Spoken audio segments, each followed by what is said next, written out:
हे भगवान, आपने मुझे ब्रह्म का ज्ञान दिया, लेकिन क्या कोई ऐसा गुप्त ज्ञान भी है जो जीवन के सभी रहस्यों को सुलझा सके और परमात्मा को पाने का सबसे आसान मार्ग दिखा सके?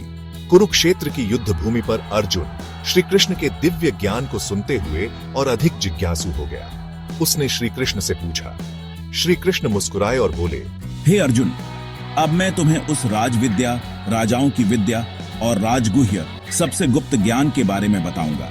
ये ज्ञान सबसे पवित्र, सरल और मोक्षदायक है। इसे जानने के बाद तुम इस संसार के बंधनों से मुक्त हो जाओगे। कृष्ण ने अर्जुन से कहा, हे अर्जुन, यह पूरा संसार मुझ में स्थित है, लेकिन मैं इस संसार में स्थित नहीं हूं। मैं हर जीव में निवास करता हूं, लेकिन मेरे बिना यह संसार चल नहीं सकता। मैं इस संसार का सृष्टा, पालन करता और संहार करता हूं, लेकिन इन सभी कार्यों को करते हुए भी मैं किसी कर्म से बंधा नहीं हूं। अर्जुन भगवान के इन गूढ़ शब्दों को सुनकर चकित था। उसने भगवान की ओर ध्यान मग्न होकर उनकी बातों को सुनना जारी रखा। श्री कृष्ण ने स्पष्ट रूप से कहा, हे अर्जुन, जो भी भक्त मेरे प्रति प्रेम और श्रद्धा से भक्ति करता है वह मुझ तक अवश्य पहुंचता है। जो मुझे फूल, फल, जल या पत्ती भी प्रेम से अर्पित करता है, मैं उसे स्वीकार करता हूं। जो कोई भी सच्चे मन से मेरी शरण में आता है, चाहे वह कितना भी पापी क्यों न हो, वह मेरे द्वारा पवित्र हो जाता है। यहां तक कि स्त्रियां, वैश्य, शूद्र और अन्य लोग भी मेरी भक्ति के द्वारा मोक्ष को प्राप्त कर सकते हैं। इसलिए हे अर्जुन, हर पल मेरा स्मरण करो और मुझ में अपने मन और बुद्धि को स्थिर करो। इससे तुम मेरे पास आओगे। भगवान ने भक्ति के महत्व को विस्तार से समझाया।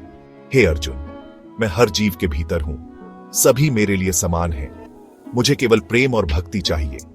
जो मुझे अनन्य प्रेम से भजते हैं, वे मेरे लिए अत्यंत प्रिय हैं। कृष्ण ने आगे कहा, हे पार्थ, मैं न केवल भक्तों की रक्षा करता हूं, बल्कि जो मुझसे प्रेम करता है, मैं उसे मोक्ष तक पहुंचाने का मार्ग भी देता हूं।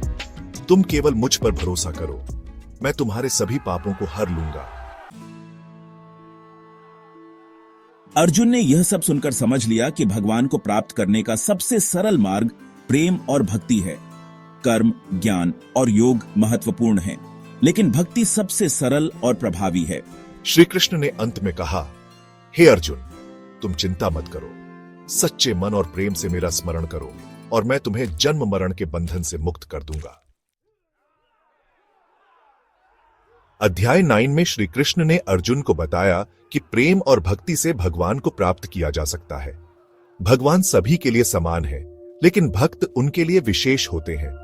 इस अध्याय का मुख्य संदेश यह है कि भगवान के प्रति पूर्ण विश्वास, प्रेम और समर्पण से मोक्ष का मार्ग प्रशस्त होता है।